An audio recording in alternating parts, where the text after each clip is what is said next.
안녕하세요.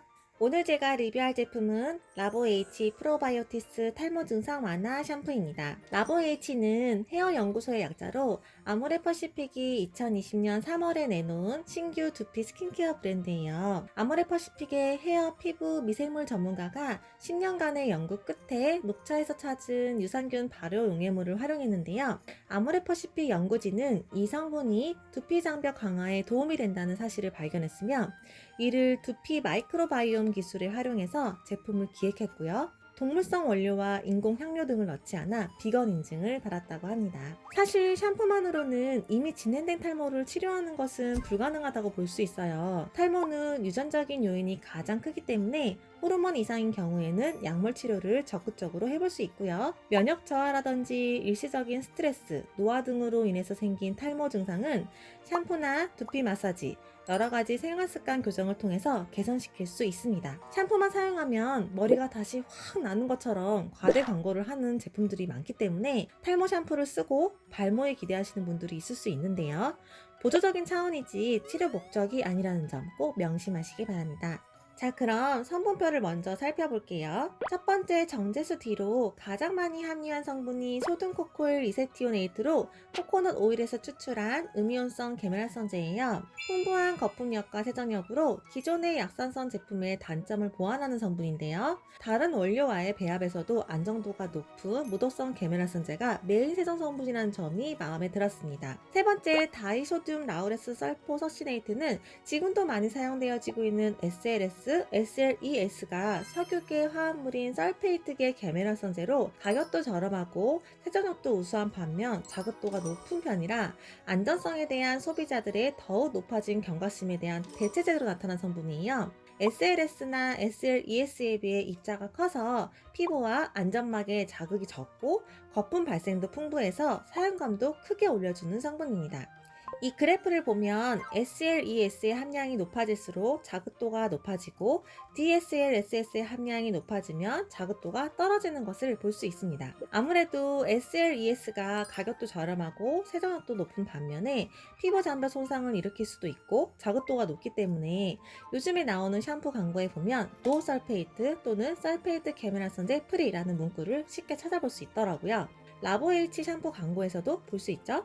그 다음 전성분 7번째에 있는 폴리커터늄 10은 모발의 엉킴 방지 및 관리에 필수적인 성분이지만 에포사이드 공정으로 만든 4급 암모늄으로 문제성 두피를 유발할 가능성이 있기 때문에 조금은 주의할 필요가 있고요. 소량 들어간다면 괜찮을 것 같습니다. 그리고 8번째 탈모 증상 완화에 도움이 되는 카페인 성분이 들어가 있고 11번째에 파라벤의 대체 물질로 화장품의 보존제로 사용되는 소듐 벤조에이트가 있는데 카페인 성분과 함께 사용 시 항산화 작용 효과도 조금은 볼 수가 있습니다. 그 다음 15번째에 멘톨 성분과 맨 마지막에 바이오틴 성분이 있는데 이 두 가지 성분은 탈모 샴푸라는 말을 쓸 수 있는 KFCC 고시원료 4종 판테놀, 징크피리치온, 멘톨, 바이오틴이 들어가 있는 성분으로 두피의 천연감과 모발 성진 촉진에 도움을 줍니다. 여기에서 잠깐 탈모에 도움을 주는 성분들을 조금만 더 알고 가볼까요?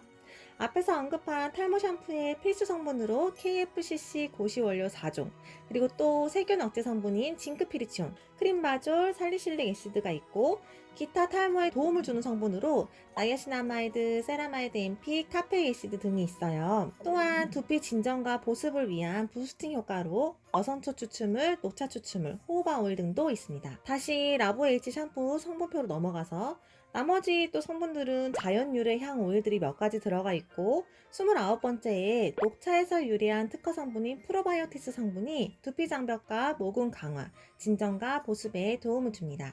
자, 그럼 제품을 한번 살펴볼게요. 제품은 불투명한 흰색 용기에 들어가 있고 제형을 보면 부드러우면서도 쫀쫀한 크림 제형이에요. 제가 지금까지 사용한 샴푸 중에서 제형은 어떻게 보면 가장 뭔가 쫀득쫀득 쫀쫀한 느낌이 있더라고요. 그래서 펌핑할 때 약간은 묵직한 느낌이 있어요. 샴푸를 한다는 가정하에 거품을 막 내보면 풍부한 거품과 세정력을 주는 성분이 고함량이다 보니까 거품은 굉장히 만족스럽게 나는 편이에요. 제가 어깨에 닿는 정도의 헤어 길이인데 2번 펌핑하면 양이 좀 많다라는 느낌이 있어요. 하지만 한 번 펌핑하면 좀 부족해서 2번 펌핑해서 풍부한 거품으로 샴푸를 하고 있고요. 대신에 좀 꼼꼼하게 헹궈내야 되겠죠? 향은 굉장히 강한 편이에요. 처음에 딱 느꼈을 때 여러분들 혹시 스피아민트 거 아시나요? 그 향이 정말 강하게 나더라고요. 인공향은 아니지만 천연향을 줄 수 있는 추출물들이 많이 첨가되다 보니까 향이 좀 많이 강한 편이었고 두피의 쿨링감도 느껴졌어요. 하지만 한 가지 주의해야 될 점이 제가 이 샴푸를 사용한 후에 한 3, 4일 정도 됐을 때 갑자기 얼굴 관자놀이 부분에 오돌토돌 트러블이 많이 올라오더라고요, 피부 쪽으로. 샴푸를 사용하자마자 올라왔던 게 아니라서 샴푸 때문이라고는 생각을 못 하다가 최근에 바꾼 게 샴푸밖에 없어서 다시 성분을 좀 보다 보니까 멘톨 성분 때문에 그럴 수 있겠더라고요. 샴푸할 때 얼굴 피부에 닿았을 때 그 샴푸액이 피부가 민감한 경우에는 트러블이 좀 올라올 수 있기 때문에 멘톨 성분이 함유된 샴푸를 사용할 때에는 샴푸액이 직접 얼굴 피부에 닿지 않도록 유의해야 합니다.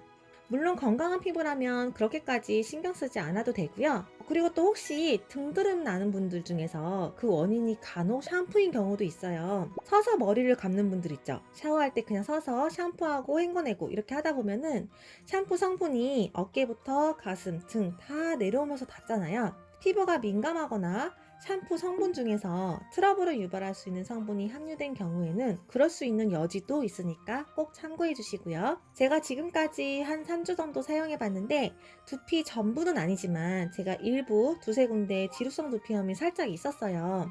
그런데 이 샴푸를 사용한 후에 증상이 많이 완화됐어요. 머리 빠짐도 조금씩 개선되면서 모량 자체가 막 늘어나는 그런 느낌은 없었지만 두피가 건강해진 느낌은 확실히 있었어요. 가려움증도 없어지고 샴푸는 제가 원래는 크게 간가리고 좀 이것저것 많이 썼었는데 근래에 지루성 두피염이 좀 두세 군데 생기면서 샴푸를 이것저것 많이 바꿔서 사용을 해봤어요. 지금까지 사용해본 샴푸 중에서 가장 만족스러웠던 제품이 총 두 가지인데요. 바로 오늘 리뷰한 이 제품이고 또 하나는 스드몰에서 나온 촌토수 샴푸입니다. 참고만 해주세요. 마지막으로 바우만 스킨 테스트상 라보H 탈모 증상 완화 샴푸가 1차적으로 적합한 두피 피부 타입으로는 DRNW, 건성, 저항성, 비세소성, 탄력성이에요. 건성, 지성, 두피 모두 잘 맞을 것 같은데 제형 자체가 크림 타입이고 또 샴푸 후에 건조해지지 않아서 건성 두피를 1차 적합으로 넣었고요. 그리고 간혹 댓글에 그러면 지성은 안 맞나요? 그런 게 아니고 첫 번째로 더 적합한 타입이 건성이라고 말씀드리는 거예요. 그리고 사실 저도 좀 두피나 또 피부가 좀 민감한 편인데 이 샴푸를 쓰고 두피만큼은 트러블 없이 잘 사용을 했지만 멘톨이나 페퍼민트 오일 등이 아주 민감한 두피의 경우에는 자극이 될 수 있어서 우선은 저항성으로 넣었어요. 오늘도 제 개인적인 리뷰 들어주셔서 감사하고요. 영상이 유익하고 도움이 되었다면 구독과 좋아요 꼭 눌러주세요. 감사합니다.